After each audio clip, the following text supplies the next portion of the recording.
বর্তমান সরকার সুস্বাস্থ্যের বাংলাদেশ এরকম একটি দেশ ধীরে ধীরে গড়ে তুলতে চায়।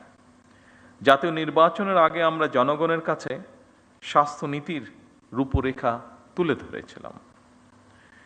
চিকিৎসা ব্যবস্থায় বর্তমান সরকারের নীতি হচ্ছে prevention is better then cure, প্রতিকারের চেয়ে প্রতিরোধী উত্তম।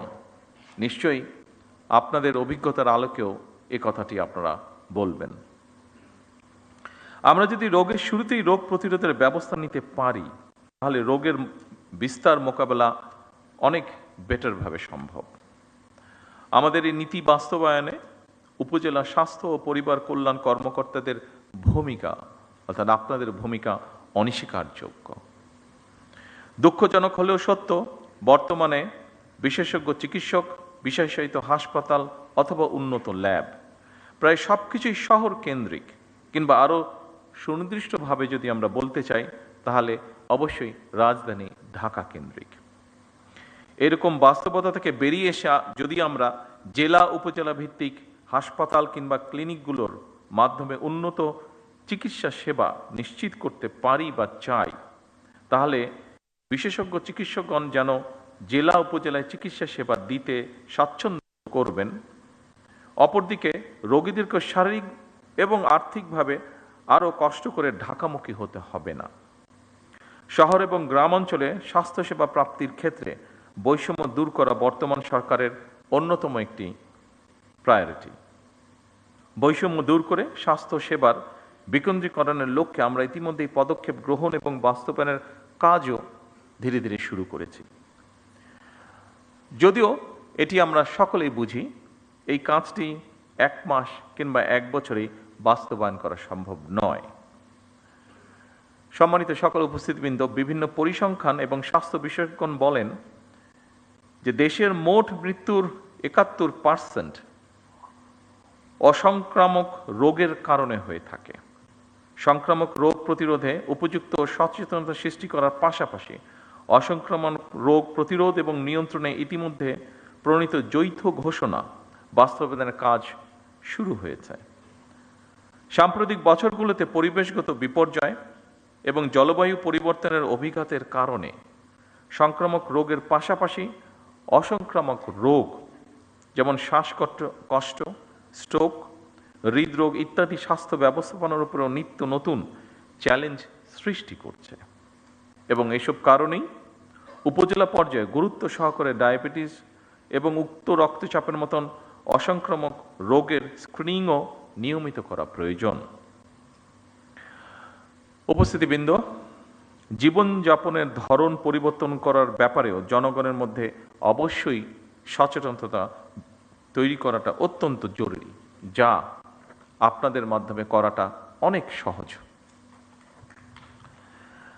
আমার কাছে আরেকটি বিষয় মনে হয়, সেটি হচ্ছে ভেজাল এবং পুষ্টি সচেতনতা খাদ্য নিশ্চিত করা শহর হচ্ছে জেলা পর্যায়ে উপজেলা পর্যায়ে বেশি সহজ, কারণ প্রতিরোধ ব্যবস্থাপনায় জনস্বাস্থ্য সুরক্ষার মৌলিক ভিত্তি। আমাদের সরকার, বর্তমান সরকার বিশ্বাস করে ইউএইচএফ এর পিএর অর্থাৎ উপজেলা স্বাস্থ্য ও পরিবার কল্যাণ কর্মকর্তাগণ বাংলাদেশের স্বাস্থ্য ব্যবস্থার মূল চাবিকাঠি।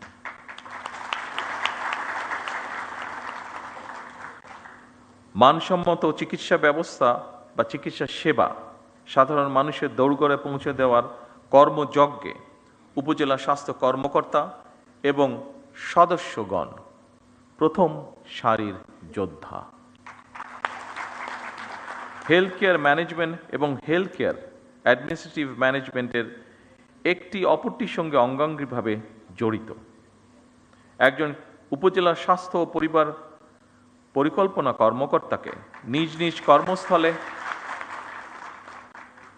কর্মস্থলে স্বাস্থ্য ব্যবস্থার পাশাপাশি স্বাস্থ্য সেবা ব্যবস্থাপনার কাজটিও সুচারুভাবে সম্পন্ন করতে হয়, কারণ হেলথ কেয়ার ম্যানেজমেন্ট এবং হেলথ কেয়ার অ্যাডমিনিস্ট্রেটিভ ম্যানেজমেন্ট এই দুটি বিষয়ের মধ্যে সমন্বয় এবং সমন্বয় না হলে স্বাস্থ্য সেবায় নিশ্চয়ই আমরা কাঙ্ক্ষিত সুফল পাব না।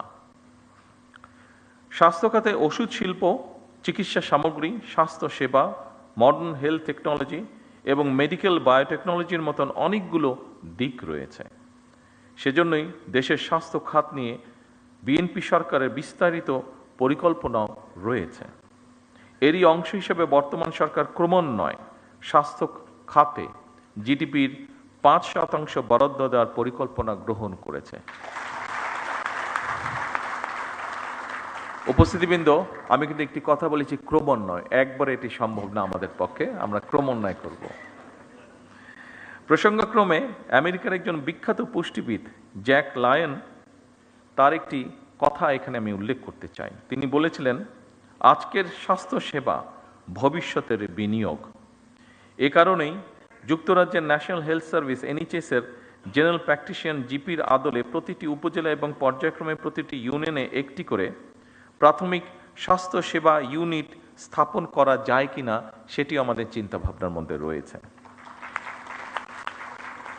এই স্বাস্থ্যসেবা ইউনিটগুলোর দায়িত্ব পালনের জন্য বর্তমান সরকার ধারাবাহিকভাবে সারা দেশে 1 লক্ষ হেলথ কেয়ার নিয়োগ দেওয়ারও একটি পরিকল্পনা বা সিদ্ধান্ত রয়েছে এবং এই হেলথ কেয়ারদের 80% হবেন নারী সদস্য।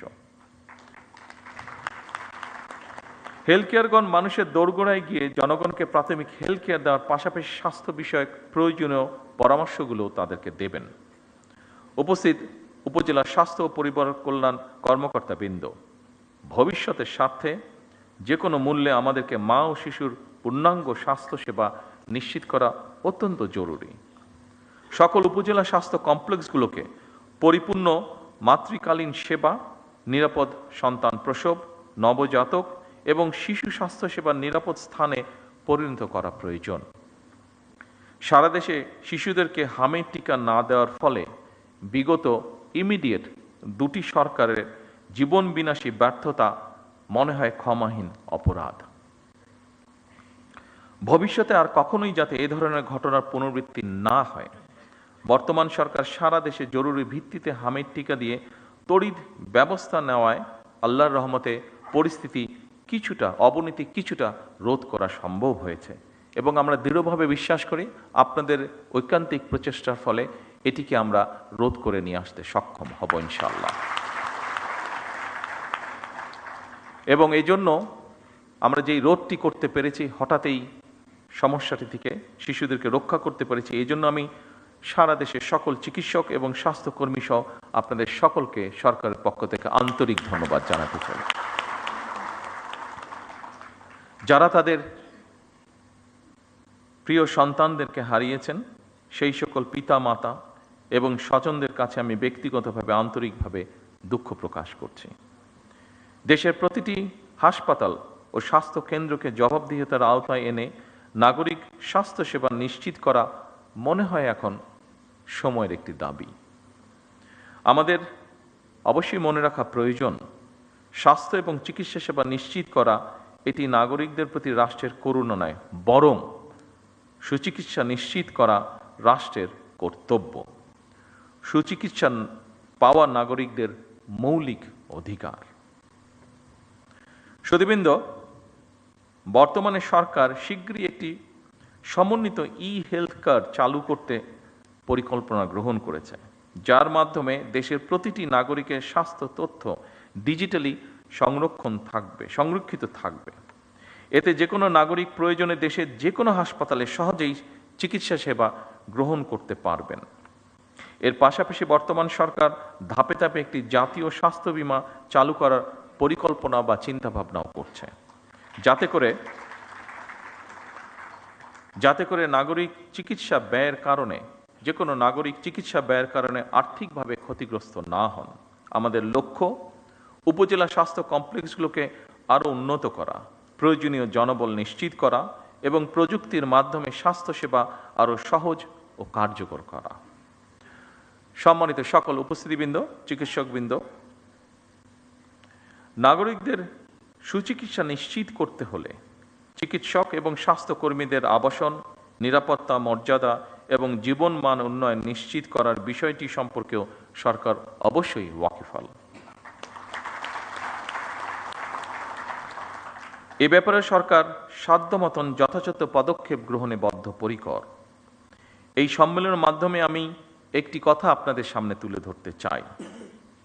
প্রত্যেক উপজেলা স্বাস্থ্য ও পরিবার পরিকল্পনা কর্মকর্তা নিজ নিজ এলাকায় একটি কার্যকর, জবাবদিহিমূলক এবং মানবিক স্বাস্থ্যসেবা গড়ে তুলতে নেতৃত্ব দেবেন। একটি সুস্থ জাতি গড়ার যে স্বপ্ন বা যে আকাঙ্ক্ষা আমাদের মধ্যে রয়েছে, সেই আকাঙ্ক্ষাকে বাস্তবায়নের রূপ দেওয়ার মূল কারিগর কিন্তু আপনারা। আমরা সবাই মিলে একটি স্বাস্থ্য ব্যবস্থা গড়তে চাই, যা হবে সবার জন্য সহজলভ্য, কার্যকর এবং মানবিক। আপনারা একটি জবাবদিহিমূলক, টেকসই এবং জনকেন্দ্রিক স্বাস্থ্যসেবা ব্যবস্থা গড়ে তুলতে সক্ষম হবেন, আমি দৃঢ়ভাবে বিশ্বাস করি। আপনাদের প্রত্যেককে নিজ নিজ এলাকার কর্মস্থলকে একটি স্বাস্থ্য মডেল সেবা কেন্দ্রে পরিণত করবেন, এটিও আমাদের প্রত্যাশা বাংলাদেশের একজন নাগরিক হিসাবে। সম্মানিত সকল উপস্থিতিবৃন্দ, আপনাদের সামনে যে কথাগুলি আমি এতক্ষণ তুলে ধরলাম, এই কথাগুলো আমাদের ম্যানিফেস্টো, আমাদের পরিকল্পনা, আমাদের চিন্তা ভাবনা সকল কিছুকে সন্নিবেশিত করে লিখিতভাবে আমি আপনাদের সামনে উপস্থাপন করেছি। আমার লিখিত বক্তব্যের যে শেষ কথাটি বলেছি সেটি ছিল আমার লিখিত বক্তব্যের শেষ লাইনটি। তারপরে কয়েকটি লাইন আছে, সেইটু বলার আগে আমি আমার নিজস্ব দু একটি কথা আপনাদের সামনে আমি শেয়ার করতে চাই। আমরা প্রায়, বিশেষ করে বাংলাদেশের থেকে যারা চিকিৎসা সেবায় উচ্চতর ডিগ্রি নিতে চান, বা আমরা নিজেরাও অনেকেই যখন যে কোনো কারণেই বিদেশে যাই, আমাদের দেশের অধিকাংশ মানুষই কম বেশি ইউকেতে যান। আমার বক্তব্যে আমি এনএইচএস কথাটি উল্লেখ করেছি। এই এনএইচএস শব্দটির সাথে আপনারা প্রায় প্রত্যেক চিকিৎসক কম বেশি জড়িত। কেউ কেউ হয়তো যাবার সুযোগ হয়েছে যাদের, তারা দেখেছেন ব্রিটেনে তারা এনএইচএস নামক তাদের একটি ব্যবস্থাপনা আছে তাদের হেলথ সার্ভিসে। আর যাদের পক্ষে যাওয়া সম্ভব হয়নি, নিশ্চয়ই আপনারা বইপত্র থেকে অথবা সহকর্মীদের কাছে বিষয়টি সম্পর্কে শুনেছেন। আমি যেভাবে যে কোনো কারণেই হোক, রাজনৈতিক দুর্ভাগ্যবশতই হোক, আমাকে অনেকগুলো বছর ইউকেতে থাকতে হয়েছে। এই এনএইচএসটিকে আমি কাছে থেকে দেখার আমার সুযোগ হয়েছে। আমি এনএইচএসের প্রশংসায় যাচ্ছি না, আমি কিছু বাস্তবতা তুলে ধরার চেষ্টা করছি আপনাদের সামনে। এনএইচএসটি গঠিত হয়েছিল 1948-এ, খুব সম্ভব 5 জুলাই কাজটি শুরু করেছিল তারা। আজকে প্রায় 75 বছর হয়ে গিয়েছে। আপনাদের যাদের পক্ষে সম্ভব হয়েছে, যারা আপনারা ব্রিটেনে গিয়েছেন, দেখেছেন, নিশ্চয়ই আপনারা পত্রপত্রিকায় প্রায় দেখেছেন যে 75 বছর হয়ে গেছে এনএইচএস এর মাধ্যমে তারা তাদের দেশের মানুষকে সুবিধা দিচ্ছে। এনএইচএস এর তারপরেও সমস্যা রয়ে গিয়েছে এনএইচএস এর।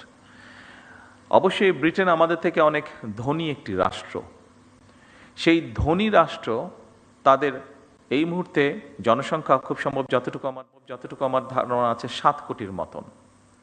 সেই এনএইচএস এর মতন একটি প্রতিষ্ঠান যার বয়স হচ্ছে 75 বছর, ব্রিটেনের মতন একটি রাষ্ট্র যার অর্থনৈতিক অবস্থান আমাদের থেকে অনেক বেশি শক্তিশালী, ব্রিটেনের মতন একটি দেশ যার জনসংখ্যা আমাদের 3 ভাগের 1 ভাগ, সেখানেও সরকার এনএইচএসকে চালাতে, এনএইচএস এর মাধ্যমে জনগণকে স্বাস্থ্য সুবিধা দিতে হিমশিম খাচ্ছে। প্রায় বিভিন্ন রকম এনএইচএসকে বাজেট দিতে হবে, এনএইচএস এর বাজেট বাড়াতে হবে, বিভিন্ন রকম সহযোগিতা করতে হবে, এই বিষয়গুলি প্রায় তাদের পত্রপত্রিকা বিভিন্ন আলোচনায় উঠে আসে। আপনারা আজকের এখানে প্রেজেন্টেশনে অনেকগুলো আপনাদের সমস্যার কথা বলেছেন। অবশ্যই সমস্যা থাকবে, কাজ করতে গেলে আপনাদের বিভিন্ন রকম সুবিধা অসুবিধা থাকবে, এবং সেটি সরকারের কাছে তুলে ধরাটাও অবশ্যই সঠিক কাজ আপনারা করেছেন। তবে সকল চিকিৎসকবৃন্দ উপস্থিত সহ আরও যারা এখানে উপস্থিত আছেন, দেখুন আমরা কিন্তু এদেশেই হয়েছি। এখানে আমরা এই হলরুমের মধ্যে যতগুলো মানুষ আজকে আমরা এখানে উপস্থিত আছে, প্রত্যেকটা মানুষ কিন্তু আমরা এই বাংলাদেশে জন্মেছি, প্রত্যেকটা মানুষ আমরা এই বাংলাদেশেই বড় হয়েছি। কাজে এই দেশের রাষ্ট্রের কি অবস্থা, এই দেশের মানুষের কি অবস্থা, আমাদের সমাজের কি অবস্থা, এগুলো আমাদের বোধহয় কাউকে বলে দেবার বা বুঝিয়ে দেবার প্রয়োজন নেই। প্রত্যেকটি জিনিসের সাথে আমরা পরিচিত। সেজন্যই আজকে আমি বলছি না একবারও, আমার অবস্থান থেকে আমি আপনাদেরকে বলছি না যে আপনারা যে সকল সমস্যাগুলো, আপনাদের কাজ করতে গিয়ে যে সকল সমস্যাগুলো আপনারা ফেস করেছেন সেগুলো গভর্নমেন্ট অ্যাড্রেস করবে না বা করতে পারবে না, এরকম কোনো কথা বলছি না। তবে সরকারের পক্ষ থেকে আমি আপনাদের সহযোগিতা চাইছি, আপনাদের সাহায্য চাইছি। আমি কেমন করে? দেখুন, যেই কথাটি আমি বললাম যে আমরা আমাদের দেশের অর্থনৈতিক অবস্থা বলুন, সামাজিক অবস্থা বলুন, প্রত্যেকটি জিনিস সম্পর্কে আমরা জানি, ধারণা আছে। আমি আগেই বলেছি যে এনএইচএস এর মতন একটি প্রতিষ্ঠান যেই দেশে আছে সেই দেশকেও হিমশিম খেতে হচ্ছে সেটিকে সাপোর্ট দেওয়ার জন্য। তাদের থেকে অর্থনৈতিকভাবে আমরা অনেক পিছিয়ে আছি। আর এর মধ্যে কি হয়েছে না হচ্ছে আপনাদেরও কম বেশি ধারণা আছে। আমি সেই বিতর্কে যাচ্ছি না, সেই বিস্তারিত বিবরণেও যাচ্ছি না। আমরা যদি প্রত্যেকে, যেমন যেই প্রেজেন্টেশনটি প্রথম দিকে আমরা দেখেছি একটা বইয়ের বিভিন্ন পাতা, ওই বইটা মনে হয় আপনাদের কাছে আছে, এখানেও আছে, এটা 6 নম্বর পেজে স্বাস্থ্য প্রতিমন্ত্রী সাহেব, আমি ওনাকে তখন বলছিলাম যে আবর্জনার একটি উপজেলা স্বাস্থ্য কমপ্লেক্সের সামনে একটি অ্যাম্বুলেন্স দাঁড়িয়ে আছে এবং সাইডে অনেকগুলো আবর্জনা পড়ে আছে। এটা স্বাস্থ্য প্রতিমন্ত্রী সাহেব উনি বলেছেন যে এই ময়লাটাকে পরিষ্কার করার জন্য খুব বেশি রিসোর্সের প্রয়োজন নাই, এটিকে পরিষ্কার করার জন্য একটি ইচ্ছা শক্তির প্রয়োজন, এটিকে পরিষ্কার রাখার জন্য একটি মন মানসিকতার প্রয়োজন। যেটুক পরিমাণ রিসোর্স সেটিকে ম্যানেজ করার জন্য আছে, মনে হয় আপনারা যদি স্ব প্রতিষ্ঠানে চেষ্টা করেন নিশ্চয়ই সিচুয়েশন কিছুটা হলেও পরিবর্তন করা সম্ভব। আমি যদি আমার পেশেন্টদেরকে শেখাই শুধু এই অসুখে এই ওষুধ খেতে হবে, এই কাজটি করো না তাহলে এই অসুখটি হবে না, এটা বলার পাশাপাশিও আমি যদি তাদেরকে হাইজিন সম্পর্কে একটি কথা বলি, আমি যদি তাদেরকে শিখাই যে ময়লাটি কম করো তাহলেই ময়লা কম হবে, ময়লাটি কম করো তাহলেই ময়লা কম হবে, নিশ্চয়ই আপনাদেরকে আমি বোঝাতে পেরেছি যে আমি চানাচুর খেলাম, কলাটা খেলাম, এখানেই ফেলে দিলাম। এই অভ্যাসটিকে যদি কোনোভাবে আমরা পরিবর্তন করাতে পারি তাহলে ময়লাই তো কম হচ্ছে। আমরা সকলে মিলে যদি চেষ্টা করি, আপনাদেরকে আমি আমার ঘটনা বলি, আমি এটি বোঝানোর জন্য বলছি, অন্য কোনোভাবে দয়া করে নেবেন না ঘটনাটি। সেটি হচ্ছে 1997 সালে একটি রোড মার্চ হয়েছিল, রাজনৈতিক একটি রোড মার্চ হয়েছিল বাংলাদেশ জাতীয়তাবাদী দলের নেতৃত্বে, ঢাকা থেকে পঞ্চগড়। বগুড়াতে নাইট স্টে ছিল, যেহেতু বগুড়াতে একদিন নাইট স্টে ছিল পুরো কনভয়ের হাজার হাজার লোকের, তো স্বাভাবিকভাবে আমি কয়েকদিন আগে বগুড়াতে চলে গিয়েছিলাম, যেহেতু নিজের জেলা, সবাই দেশের বিভিন্ন জায়গা থেকে নেতা কর্মীরা সহ সমর্থকবৃন্দ সাধারণ মানুষ আসবে ওই কনভয়েতে, কয়েক হাজার মানুষ, একটা তো ম্যানেজমেন্ট থাকতে হবে, থাকা খাওয়া সব কিছু। তো আমরা যেখানে বড় একটি স্কুল মাঠে প্যান্ডেল করেছিলাম, তো সেখানে আমরা সবাই এসে পৌঁছতে সুন্দরভাবে, গরমের দিন, মাসটা মনে নেই, তবে সামার ছিল, গরম ছিল। তো আমরা সকল মানুষ যাতে এসে অন্তত একটু হাত মুখ ধুতে পারে, অজু করতে পারে, গোসল করতে পারে, এরকম একটা ব্যবস্থা রেখেছিলাম। তো স্বাভাবিকভাবে স্কুল মাঠ নিয়েছিলাম, মাঠের মধ্যে যদি পানি পড়ে ন্যাচারালি কাদা হয়ে যাবে, তো আমরা নিচে বালি দিয়ে উপরে ইট জাস্ট বিছিয়ে দিয়েছিলাম। তো ওই কাজটা যাদেরকে দিয়েছিলাম তাদেরকে কাজের ডাইরেকশন সব কিছু দিয়ে আমি অন্য কাজ দেখতে চলে গিয়েছিলাম। এটি সকালের ঘটনা। রাত্রে যখন আমি প্রায় 9টার দিকে আসলাম, এটি আগের দিনের ঘটনা, যেদিন রোড মার্চ আসবে আগের দিনের ঘটনা, 9টার দিকে আসলাম, দেখলাম যে ইটগুলো নিয়ে আসা হয়েছে, যাদেরকে ইটের কথা বলেছে আমাদেরই এক নেতা ছিল, তার ইটের ভাটা ছিল, সে বলেছে যে আমি ইট দেবো। ঠিক আছে, ভেরি ওয়েল, তাহলে আমাদের ইট আর কিনতে হয়নি। তো আমি এসে দেখলাম যে ইটগুলা এসে ইট ভাটা থেকে এসে এক জায়গায় স্ট্যাক করে রেখে গিয়েছে। তো আমি বললাম যে কী ব্যাপার, এগুলো বিছানো হয়নি কেন? তো তখন আমাকে সবাই বললো যে লেবার যারা আসার কথা ছিল এখনো আসেনি, হয়তো আসবে তারপরে বিছাবে। তো শুনে আমার মেজাজটা একটু খারাপই হলো। আমি কাউকে কিছু বললাম না, আমি চারিদিকে আমাদের নেতাকর্মীরা আছে, আমি হাঁটা ধরলাম স্টেকের যেখানে ইটগুলা সব রাখা ছিল, আমি গিয়ে 2 হাতে 2টা ইট ধরে, এখানে শালম আছে, খুব সম্ভব বোধহয় ঘটনাটি মনে আছে, আমি 2 হাতে 2টা ইট নিয়ে যেখান থেকে বিছানোর কথা ছিল ওখানে আমি বিছানো ধরলাম। স্বাভাবিক আমি যখন ইট নিয়ে আসা যাওয়া শুরু করেছি, সব নেতাকর্মী 2টা করে ইট ধরলো। বিশ্বাস করবেন 1 থেকে 1.5 ঘন্টার মধ্যে পুরো কাজটা কমপ্লিট হয়ে গেল।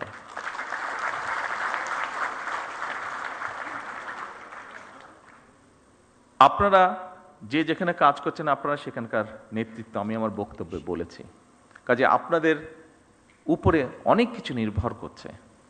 আমি জানি আপনাদের সমস্যা আছে, আমি একটু আগে বলেছি এনএইচএস তারাও সমস্যার ভিতর দিয়ে যাচ্ছে, কাজে আমাদের যাওয়ারই কথা।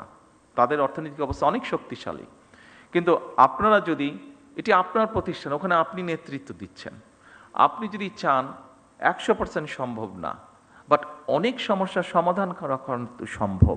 চেষ্টা করে দেখুন, আমি দৃঢ়ভাবে বিশ্বাস করি আপনারা পারবেন।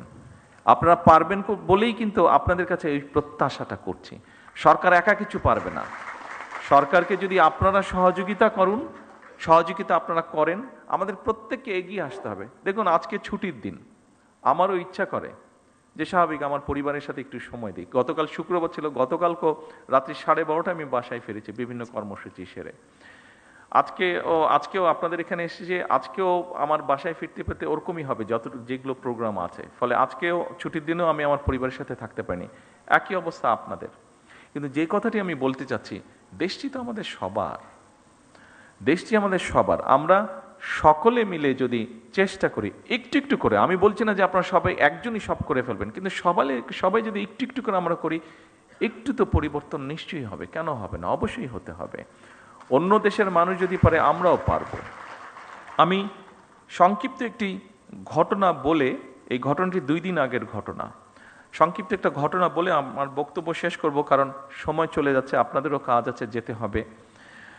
ঘটনাটি হচ্ছে, আপনাদের একটি নামের সাথে মনে হয় আপনারা সবাই না হলেও বেশ কিছু মানুষ পরিচিত আছেন। ফাতেমা নামে একটি নাম। এই মেয়েটি আমার আম্মার সাথে জেলেও ছিলেন। যেহেতু আম্মা অসুস্থ ছিলেন, ও অনেক বছর ধরে আছে, আমাদের পরিবারের একজন সদস্য হয়ে গিয়েছে সে। তো এখন 2 দিন আগে তার এক আত্মীয়, ওর বাড়ি বরিশালের দিকে, তো 2 দিন আগে তার এক আত্মীয়, আমরা এখানে প্রসূতি মায়ের কথা বলেছি, তার এক আত্মীয় তার এরকম কমপ্লিকেসি দেখা দেবার পরে হাসপাতালে নেওয়া হলো। হাসপাতালে নেওয়ার সাথে বরিশাল হাসপাতালে নেওয়া হলো। বরিশাল হাসপাতালে নেওয়ার সাথে সাথে তারা বললো বিভিন্ন রকম কমপ্লিকেসি, ওখানে ইনকিউবেটর বোধহয় আপনি পাঠিয়েছেন না, একমিশন তো নেই, তাকে সাথে সাথে ঢাকায় রেফার করা হচ্ছে। কিন্তু আমি যতটুকু শুনছি, আমি তো আর ডাক্তার না, বাট আমি যতটুকু বাসায় যাওয়ার পরে আমার স্ত্রীর কাছে শুনলাম যে সামান্য বেসিক জিনিসটাও ওখানে দেওয়া সম্ভব হয়নি বা দিচ্ছে না, ঢাকায় সাথে সাথে পাঠিয়ে দিচ্ছে। কিন্তু ফাতেমা স্বাভাবিকভাবে আমার ওয়াইফকে বলেছে, উনিও 2-1 জনের সাথে কথা বলেছেন, সেই জন্য ফাতেমা সেই আত্মীয় খুব স্বাভাবিকভাবে বেটার চিকিৎসা পেয়ে গিয়েছে। কিন্তু প্রশ্নটি সেটা হচ্ছে, সবাই তো ফাতেমা না, বা সবাই ফাতেমার আত্মীয় না। ফাতেমার আত্মীয় হয়তো, সে যেহেতু ফাতেমা ছিল সেই জন্য আমার স্ত্রী ঘটনাটি জানতে পেরেছে, স্বাভাবিকভাবে উনি টেক কেয়ার করেছেন। তার আত্মীয়টা বাচ্চাটা হয়েছে বাট অসুস্থ, তারপরেও মোটামুটিভাবে ম্যানেজ করা গিয়েছে, ঢাকায় আর আনতে হয়নি খুব সম্ভবত, যতটুকু আমি জানি।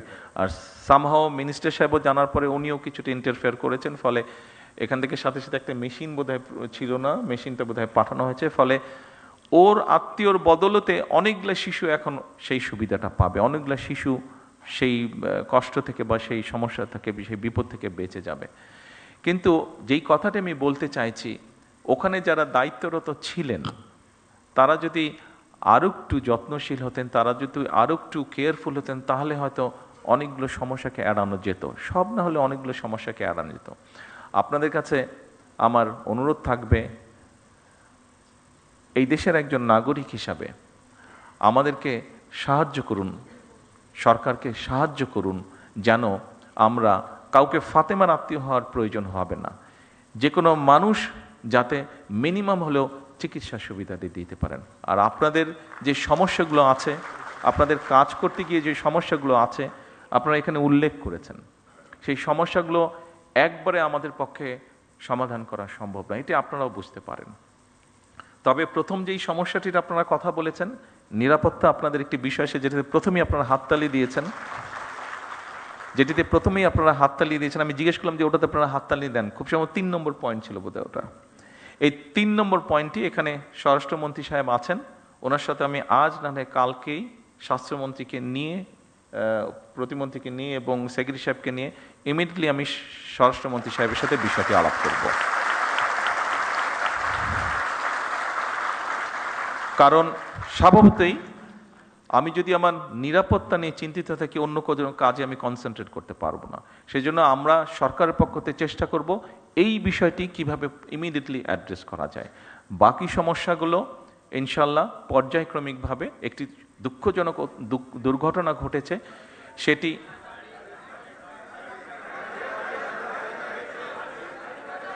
গাড়ি বলছেন না বাড়ি বলছেন? হ্যাঁ, গাড়ি। আমি আমি আসছিলাম, সেটাতেই আমি আসছিলাম। জি, টেইলার ড্রাইভার, সেটাতেও আমি আসছিলাম। দেখুন, ওই যে অনেক সময় কিছু সায়েন্স ফিকশন মুভি আমরা দেখি যে back to the future, back to the back to the মানে হ্যাঁ পাস্ট হবে। হ্যাঁ, আমরা যদি পাস্টে যেতে পারতাম তাহলে হয়তো মধ্যপ্রাচ্য যে সমস্যাটা, এটাকে হয়তো ম্যানেজ করে ফেলা যেত শুরু হবার আগে, তাহলে দেশের মধ্যে অনেক সমস্যা হতো না।